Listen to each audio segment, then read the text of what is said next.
Здравствуйте, компания Прогресс Авто. Сегодня краткий обзор трактора Kubota ASCIA-17. Сейчас кратко о его состоянии. По состоянию шин.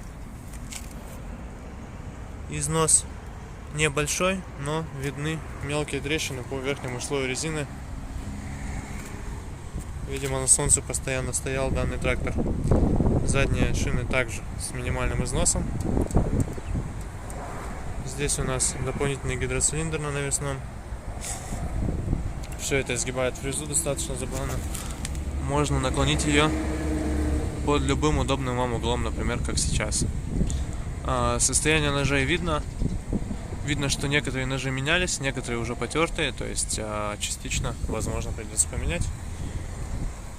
Но некоторые прям новые стоят.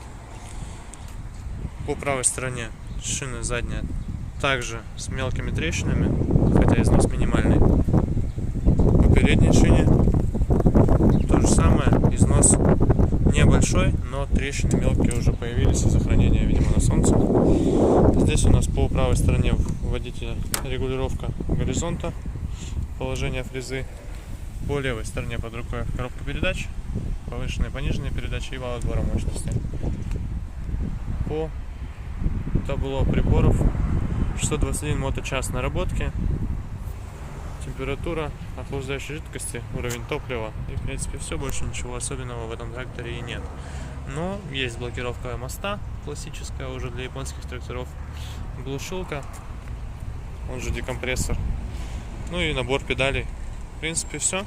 Такой вот тракторок небольшой, удобный, с гидронаклоном, то есть в принципе все необходимое для своего небольшого огорода в нем есть.